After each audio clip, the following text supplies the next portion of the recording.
What movie franchise should have stopped at 2? The Mummy. The first two focused on ancient Egyptian history and mythology. Number 3 suddenly takes place in Asia.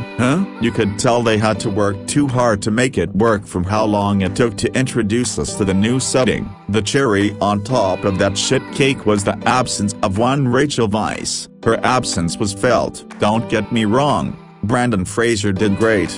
I blame the writers/producers/director. I loved them in the first two. They were so good, spooky, and full of great classic action and comedy. My fav Brendan Fraser movies. I think Rachel had a scheduling conflict with another movie. Anyone who knows what happened there, let me know. I agree with you, but I think if they had taken their time after the acquisition of Lucasfilm and actually planned it out and signed a singular director to all 3 movies instead of slapping it together as fast as they could to capitalize on the hype, it could have been good. They showed with Mandalorian that they can make good Star Wars content with the right people behind it, but they just didn't take the right approach with the sequels at all. And ultimately the sad thing is they didn't really have to. They would have made money anyway just on it being Star Wars.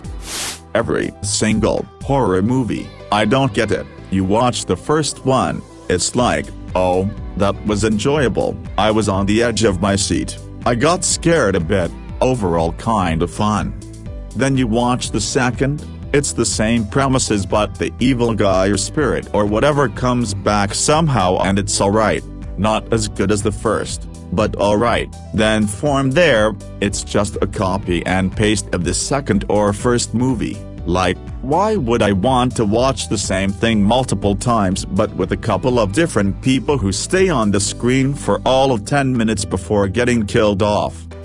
Ghostbusters was a bit of a sliding decline. The first one was a classic, a masterpiece, and deserves the credit it gets. The second one was an entirely good movie, let down mostly by the fact it was following a movie that was so loved it could never quite live up to the hype. The third one was a bad decision. There were some good intentions, more women in leading roles, reviving a beloved franchise for a new generation, and stroking the nostalgia for those who remember it. It failed on all counts. The female leads felt far too forced, and awkwardly shoved into a position they were never meant to have. Those who remembered the originals were hurt by an okay but not great movie, with forced yet powerful females narrative and less attention being made to, actually produce a great movie. Those new to the franchise were also given a lesser experience as they saw the half-assed pitching of a classic,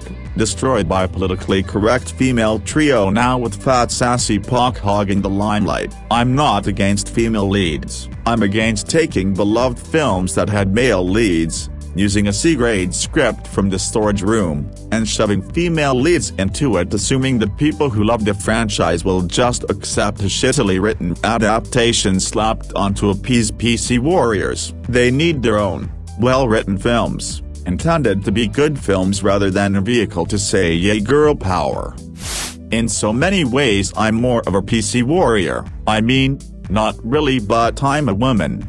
I'm a feminist. I love the idea of giving women more important roles, etc blah blah blah. That said, fuck that goddamn movie. I loved Ghostbusters, and even the second because I was 4 when it came out, so I grew up with it and don't get their hate. And that movie didn't honor the nostalgia or women. It's extra insulting because it seems like they only cast women so they can poorly remake the first movie and then pretend all valid criticism is from sexist trolls. Scream 2 was so fucking exciting. The opening scene alone was enough for me.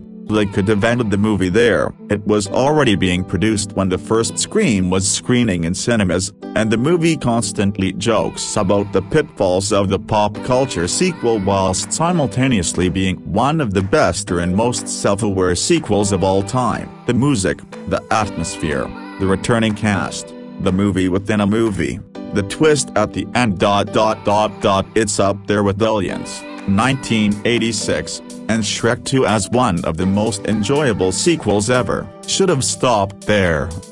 Halloween. As I understand it, Halloween was always meant as an anthology series, with each film being separate from the others, only unified by the theme of Halloween. To their credit, Halloween 3, Season of the Witch is a good horror movie, but they shot themselves in the foot by making the first two a contiguous story. By the third installment, folks expected more Michael Myers, and when they rolled back their whole anthology idea to put the focus back on Myers, they just didn't have anything worth putting to screen. The final act, that showcases the Black Pearl versus the Flying Dutchman ... is a masterpiece in storytelling via grand action set pieces. Not a single shot was wasted.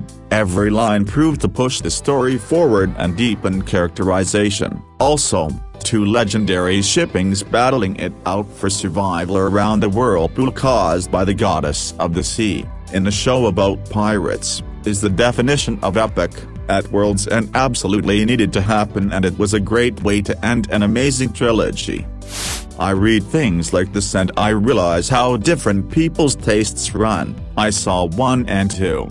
1 was a mildly entertaining brain-dead popcorn flick with barely passable acting and ridiculous dialogue. Its only saving grace was Depp's silly antics. Of 2, I have almost no memory of it all. It was so forgettable. I remember thinking, damn, this is bad, during an interminable action sequence where they were rolling on an LVL or something. Nowhere in any of these movies was there a character with more than painfully superficial motivations. They were popcorn flicks and cash grabs. Kung Fu Panda. Kung Fu Panda 3's story is a shit in my opinion. Why Tiger know the way to the secret panda village if she never been there? How the F everyone can use Kai when they only know that they're good at something? That's only two biggest question. The only thing that's good in that movie, like always, is Master Roagway, epic in life, epic in death. Except he believe in destiny a bit too much.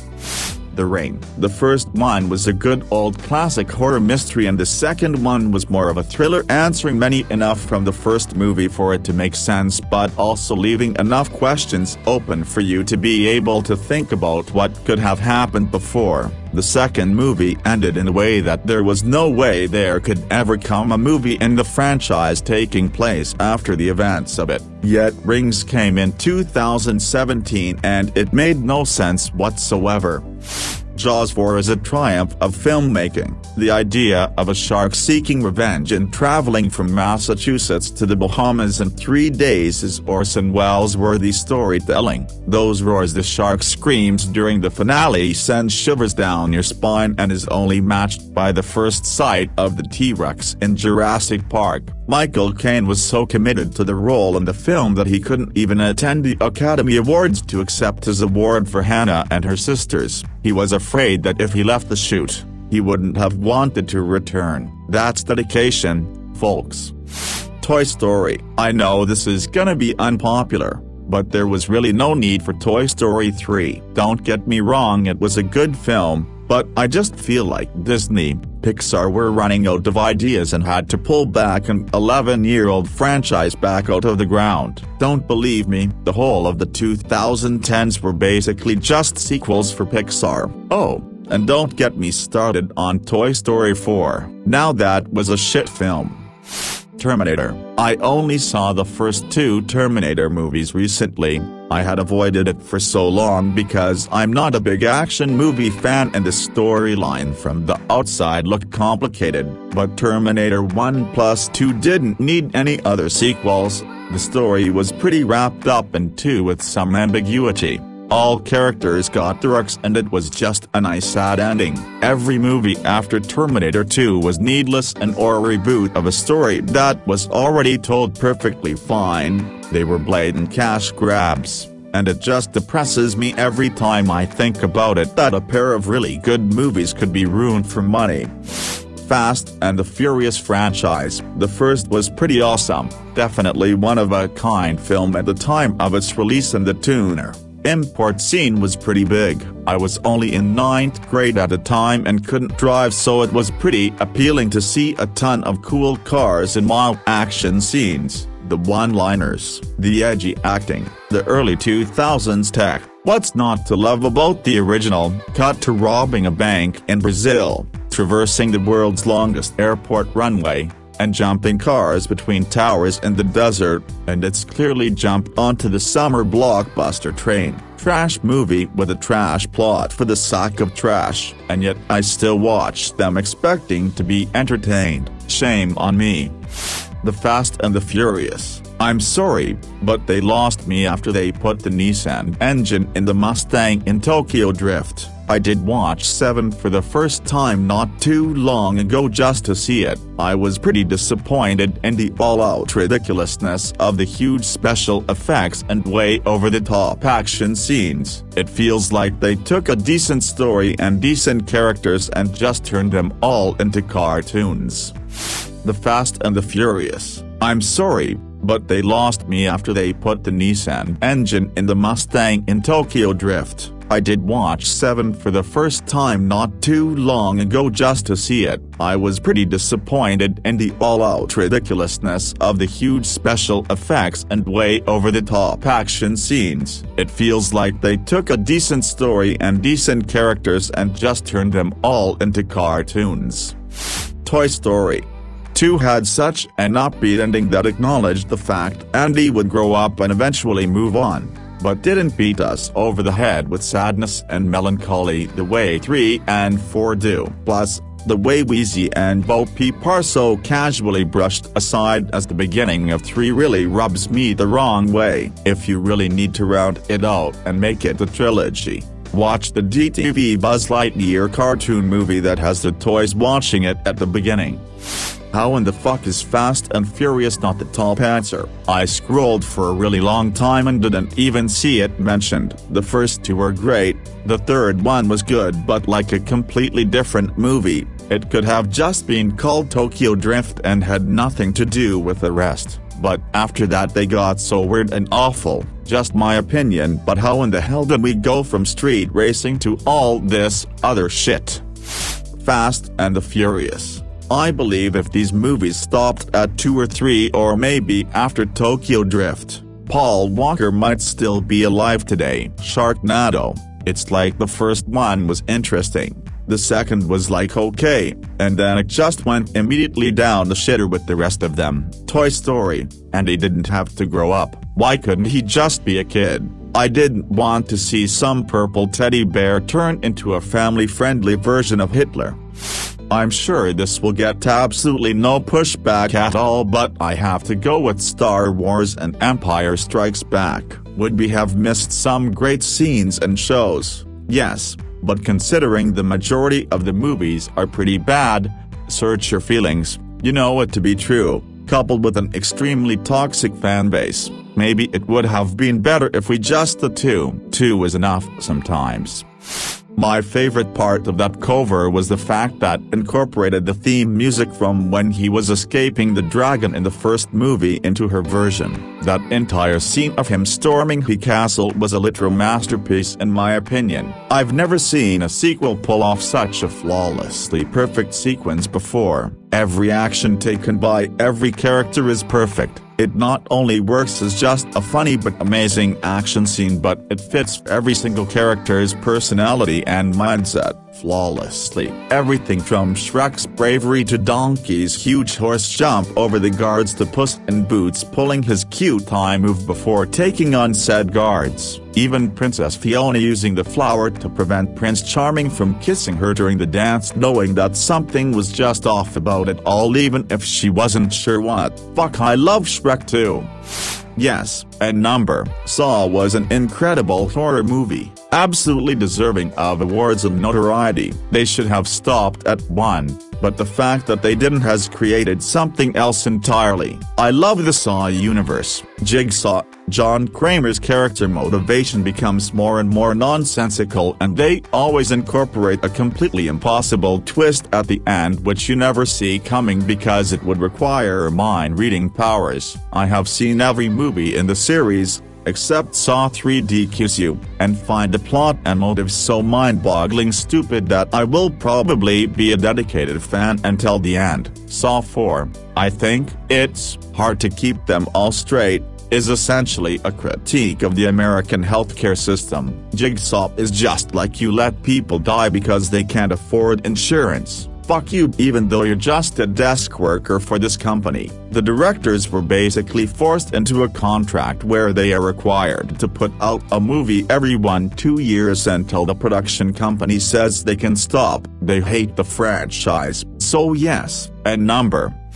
Absolutely, the first F&F was just Point Break with the particulars shifted. FBI agent goes undercover in active subculture to catch sophisticated thieves who fit the profile. In the process he befriends some dudes, falls in love, and, discovers his new friends are also his quarry. Loyalties are tested, shit gets intense, but at the very end, FBI agent lets his new buddy run off. Granted with different implied results. You just swap surfing to street racing, and bank robbery to stealing electronics from moving trucks. Once the movies became big kid cartoons they found their own identity and I love it.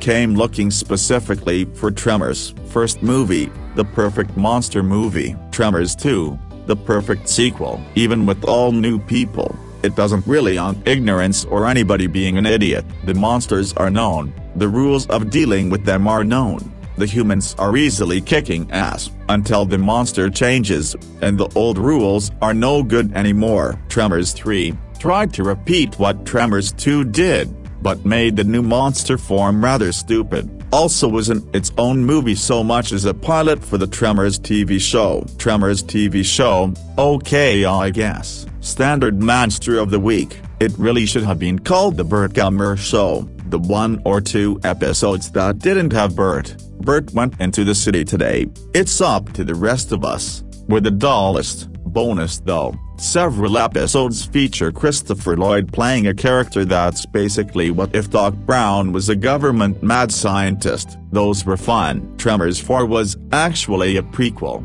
and a good watch, set in the Old West with the ancestors of the original characters during the town's boom mining times. Fun to watch Gross play a very different Gummer from Bert. The 3 they made after that were hot garbage. This doesn't exactly conform to the question, but I think that Disney never should have made the sequel trilogy to Star Wars. Return of the Jedi is the end of the Star Wars movies in my eyes. Edit. I must also mention that I love many parts of the prequels, Rots in particular, because, unlike the sequel trilogy, the Skywalker saga wasn't designed solely to make money. They were designed to tell a brilliant story, one that I love to no end. The sequels were a sad cash grab though. Every single decision was made with how can I get more tickets sold and how many things can I merchandise in mind. We started doing Star Wars movies as a Christmas tradition when the 7th came out. When Rogue One was in theaters I hadn't seen any trailers or spoilers or anything for it, so going in I had no idea what I was about to watch. Just expecting awesome Star Wars action, was really enjoying the movie, until it clicked that the rebels who stole the plans for the Death Star were never in the original trilogy, and then my heart just sank when I realized everyone was going to die. I was expecting cool space battles and Wookiees and robots and got a gritty war movie instead. I get what you mean, but just because you don't see the characters in other films doesn't mean they couldn't have been separated from the rebellion and unable to rejoin the rest, or maybe they simply weren't featured in the original trilogy as the most important thing they did was steal the plans and then they didn't figure prominently in later events. They might have been some of the people in the background of those briefings for all we knew. They clearly wanted to introduce fresh characters, so when I was watching it I never assumed everyone was going to die. Plus they weren't Bothans, so I figured they might make it smile. I was still surprised they had the guts to have the ending they did. I guess they figured that getting the plans out was enough of a positive that they could do it, but the fact the ending of the movie is so not your typical Hollywood super happy wrap-up was still refreshing to me. I think Cruise One was the best of any of the new movies. It actually had a direction, an overall mood, characters that actually develop little a nice sequence of adventure. It didn't feel rushed. Basically, even though Rouge One had a tortured development process, the end product felt like a cohesive movie that had a vision of what it was trying to be and what it wanted to say, which I felt the new trilogy and Solo lacked.